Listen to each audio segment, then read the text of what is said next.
आणि आता आपण दिवसभरातल्या सुपरफास्ट बातम्यांकडे वळणार आहोत।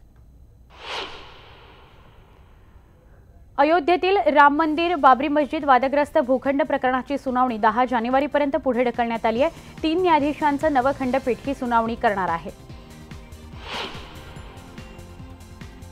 काँग्रेस आणि राष्ट्रवादी काँग्रेस प्रत्येकी 24 जागा लढवणार आहे। राष्ट्रवादी काँग्रेसने लोकसभेच्या तयारीला सुरुवात केलेली असून आपल्या वाट्याच्या 24 जागांचा आढावा घेण्यासाठी राष्ट्रवादी काँग्रेसची बैठक होती आहे। पक्षाचे अध्यक्ष शरद पवार यांच्या उपस्थितीत ही बैठक पार पडली आहे। राष्ट्रवादी काँग्रेसच्या बैठकीत बीड आणि रायगडमधील नेत्यांमध्ये समीट घडवून आणणं हे मोठं आव्हान पक्षश्रेष्ठींसमोर आहे।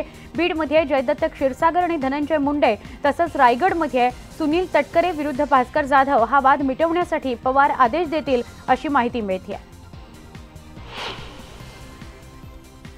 आघाडीच्या जागा वाटपामध्ये रत्नागिरी सिंधुदुर्ग मतदारसंघ राष्ट्रवादी काँग्रेसच्या वाट्याला आलाय। त्यामुळे पुन्हा एकदा राणे राष्ट्रवादी सोबत जाणार का ही चर्चा जोर धरू लागली आहे। पक्ष जो उमेदवार देईल त्याला मदत करण्याबाबत भास्कर जाधवांना सांगितलं जाईल असं कळतंय। राजकोटमध्ये एका भजनाच्या कार्यक्रमात भजन गाणाऱ्या गायिकेवर नोटा उधळण्यात आल्याचा व्हिडिओ समोर आलाय। गुजरातचे मंत्री जयेश रडादिया यांच्या उपस्थितीत हा कार्यक्रम पार पडला। या व्हिडिओमध्ये स्वतः जयेश रडादिया या व्हिडिओमध्ये आपल्याला बघायला मिळतात। ठाण्यातील हरिनिवास सर्कल या परिसरामध्ये कॅफे कॉफी डेला आग लागली। ही आग विझवण्यात अग्निशमन दलाच्या जवानांना यश आलं। सुदैवानं यात कोणतीही जीवितहानी झालेली नाही, मात्र खूप मोठ्या प्रमाणात वित्तहानी नक्कीच झाली आहे। सोशल मीडियावर मनसे अध्यक्ष राज ठाकरे यांच्या अधिकृत पेजवर आक्षेपार्ह शब्दात टीका करणाऱ्या एका तरुणाला पुण्यातील मनसैनिकांनी 50 उठाबशा काढण्याची शिक्षा दिली। तसंच त्याला सोशल मीडियावर माफी देखील मागायला लावण्यात आली। नागपूर जिल्ह्यातील देवलापार या ठिकाणच्या मानसिंगदेव अभयारण्यामध्ये वाघाचा बछडा मृतावस्थेत आढळल्यानं खळबळ उडाली आहे।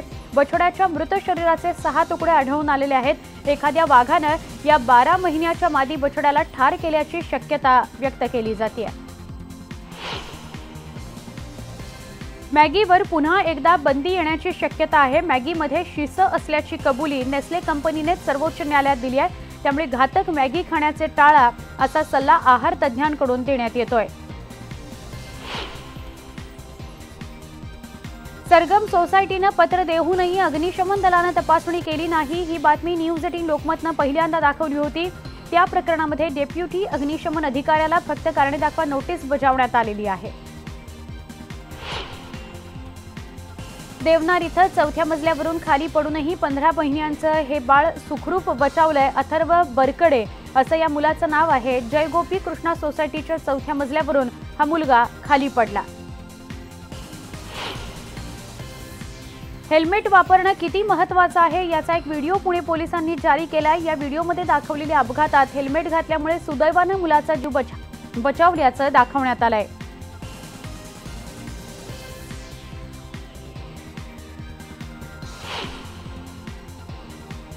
भीम आर्मीचे प्रमुख चंद्रशेखर आझाद यांची आज अमरावतीमध्ये दुपारी 2 वाजता जाहीर सभा होतीये।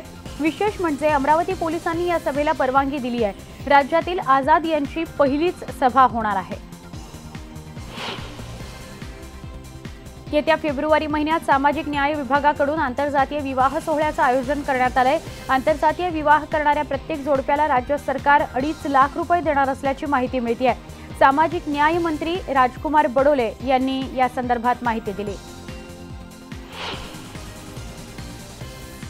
नागपूरमधील गोसीखुर्द धरणाच्या बॅकवॉटरमध्ये मासेमारी करणाऱ्या मच्छीमारांची बोट बुडाली आहे। यामध्ये 1 जण बुडाला असून एनडीआरएफ त्याचा शोध घेत आहे। अरविंद लेकुरवाळे असं या तरुणाचं नाव असून त्याचा शोध सुरू आहे। दुचाकी जाळण्याचं लोण आता विरारमध्ये पोहोचलंय। इथं अज्ञातांनी 4 दुचाकी जाळल्यात। विरारच्या कोकण नगर इथल्या साई निवास फेज 2 समोरच्या चाळींसमोरच्या मोकळ्या जागेत या दुचाकी ठेवण्यात आल्या होत्या। अज्ञात इसमांवर गुन्हा दाखल करण्यात आलाय। रिंकू राजगुरूचा कागर हा सिनेमा व्हॅलेंटाईन डे रिलीज च्या दिवशी होणार होता, मात्र रिंकूची 12वीची परीक्षा त्याच वेळी असल्याने या सिनेमाच्या प्रदर्शनाची तारीख निर्मात्यांनी पुढे ढकलली आहे। हा सिनेमा रिंकूच्या परीक्षेनंतर प्रदर्शित होणार असल्याची माहिती मिळते आहे। कुर्ल्याच्या क्रांतीनगर परिसरातील झोपडपट्टीत आग लागली। या आगीत एक 4 वर्षाची मुलगी मृत्युमुखी पडली आहे। सकाळी लागलेल्या आगीत ही मुलगी गंभीर भाजली होती। अहमदनगरमध्ये लष्कराच्या कॅम्प परिसरात घुसखोरी करण्याचा प्रयत्न करणाऱ्या तिघांना अटक करण्यात आली आहे। या प्रकरणी भिंगार पोलीस ठाण्यात गुन्हा दाखल करण्यात आलाय। एक आरोपी लष्करी गणवेशात सापडला असून त्याच्याकडे बनावट आय कार्डही सापडलाय। मोकाट जनावरांच्या हल्ल्यात 7 वर्षाचा मुलगा गंभीर जखमी झालाय। नाशिकच्या सिडको परिसरात ही घटना घडली आहे। महेश पवार असं या मुलाचं नाव असून त्याला उपचारासाठी खासगी रुग्णालयात दाखल करण्यात आलंय। सातारा पुणे या महामार्गावर शिरवळ जवळ पहाटे टँकरला अपघात झाला। या अपघातानंतर टँकरनं पेट घेतलाय। आगीत संपूर्ण टँकर जळून खाक झालाय। आगीनंतर पोलिसांनी काही वेळ वाहतूक बंद ठेवली होती। सुप्रीम कोर्टाने बंदी घातल्यानंतरही फेरीवाल्यांचा रेल्वे स्टेशन, शाळा आणि धार्मिक परिसरात उत्साह सुरूच आहे। घाटकोपर इथं रेल्वे स्टेशन परिसरात बसलेल्या फेरीवाल्यांना हुसकवण्यासाठी पोलीस गेले होते। या पोलिसांना मुजोर फेरीवाल्यांकडून धक्काबुक्की करण्यात आली। पेट्रोल आणि डिझेलच्या दरात कपात सुरूच आहे। पेट्रोलच्या दरात आज 21 पैसे तर डिझेलच्या दरात 23 पैशांची कपात झाली आहे। मुंबईत पेट्रोलचा दर प्रति लिटर 21 पैसे इतका आहे। मुंबईकरांसाठी येत्या काही दिवसात 12 वातानुकूलित लोकल दाखल होणार आहेत। यापैकी मध्य रेल्वेसाठी 6 आणि पश्चिम रेल्वेला 6 एसी लोकल मुंबईकरांच्या सेवेत हजर होणार आहेत। मध्य रेल्वेवर 4 लोकल या कल्याण ते दादर दरम्यान धावणार आहेत।